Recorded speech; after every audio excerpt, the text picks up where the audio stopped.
più giovane di me. A buonanima di mio padre non aveva una macchina, non ce l'aveva la macchina, aveva la lapa. La motoape. La motoape, quella che si mette in moto così. A strappo. A strappo. Mio padre aveva il gomito del tennista. Il gomito sempre. Ma no, po' tennis, poi quando faceva quella cosa che non figurati partiva se mai. suo papà giocava a tennis, povero uomo. Ah, povero uomo. Immagini. Ti immagini a tennis. Noi eravamo 5 figli, 5 figli. Mio padre uno ne metteva, andava all'Apa, di dietro, certo, di dietro. Andava a cabina lui e la buonanima di mia madre. Lo sportello un poco aperto, teneva a cupede, perché sennò non ci entravano tutti e due. Per farci stare comodi nel cassone ci metteva i seggi. Understand seggia? Sedia. Le sedie. Che siamo persi. Anche l'inglese, vero? Io faccio tutto cosa. Questo è inglese, lo sapeva? Sedie. Ho capito. E mio padre nel cassone ci metteva le sedie, però siccome giustamente a lapa, scaffe, curve, le sedie per ne fare muovere, per non farli muovere... No, capisco, ecco, capisco, sto molto attenta. Ecco, le legava, le attaccava delle sponde della lapa. Ma non sono straniera. Già, siamo stessi. Manco sorda sono. Cioè... Lui si confonde, Karina. Hai ragione, però tu no, ma ogni tanto tu riprendilo. Ogni tanto le parla come se fosse sordo-muta. No. Come Scusami, mai? No, perché poi me lascio prendere questa cosa che è straniera. Perché poi è di Livorno. Sì. E Livorno è da Calabria, no? No, ma siete voi che siete africani, Toscana. In Toscana.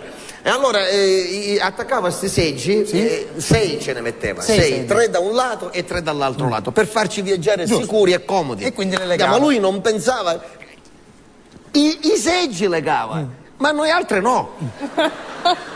La prima scaffa, signor La Rosa, tutte e 6 in dall'aria. Era un primo miso vicino alla sponda di dietro, patapuff, in terra. Alla prima curva, chi di cabana passavano cabana, chi di cabana. Nei casi fortunati, nei casi sfortunati ci incontravamo al centro, le grandi testate che ci davamo. Arrivavamo, una volta stavamo camminando questa lapa nello stradone che porta al paese, perché il paese ha una sola strada che arriva e non ce ne sono che ne escono. Per tornare bisogna fare manovra e tornare dalla stessa strada. Questi 218 si trovano a 128. già. 128. Mentre saliva do stradone che era a 100 metri di una curva maledetta, una curva maligna. Come si chiama? O paese la chiamiamo questa curva dopo te voglio io, dopo te voglio. C'è una... Vuol dire lì ti voglio qui io. Ti aspetto, lì ti voglio, sì. Lì ti aspetto. Sì. Ma quando è bello, ci lascia un pizzolone che... Non faccio niente. Ma tanto pizzolone lo sa chi è. Vabbè, lei non lo... No, pizzicotto. Un pizzicottino. Uno strizzo. E allora, mentre stavamo camminando, non mista in Canuzzo, mio padre nel bordo della strada, Canuzzo con la coda in mezzo all'anchi. Sicco, secco! Aveva i zicchi d'ingoggio, che invece di suo caracillo usavano ciudavano, i zicchi ci davano... Ci faceva una trasfusione per tenerlo in piedi. Era proprio magro, proprio maciato. Sì. Pallido. Sì. A ricchi così, ne faccio... magari con la lente era. Ma come con la lente? Può essere il cane... Lei pur di prendere in giro me dice che il cane aveva gli occhiali. Com'era? Mio padre senza pensarci su bravo. 2 volte. Sì. Appena visto il Canuzzo, il pensò, sto cane lo vedo e non lo vedo. Giusto. Nello stradone qualche macchina su mette da sotto. Rischia di morire. Senza pensarci noi che morivamo di fame, giuro, di fame. Tutti anemici nella mia famiglia, tutti con l'anemia, tutti quanti. Cantavo una frenata.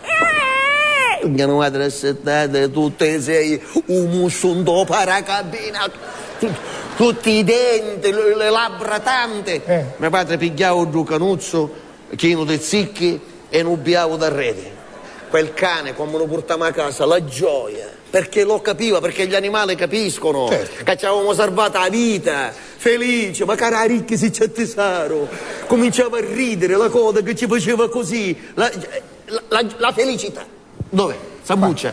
No, la felicità. Sempre qui sono. Ci abbiamo dato la vita. Giusto. La gioia e la felicità. Sempre tornando al discorso che i cani non si abbandonano per strada, soprattutto in estate, ma in nessun momento dell'anno. Se li comprate, se comprate i cani gatti, dovete amarli e tenerli a casa. La gioia, la felicità. Contento di cane, certo. La prima settimana.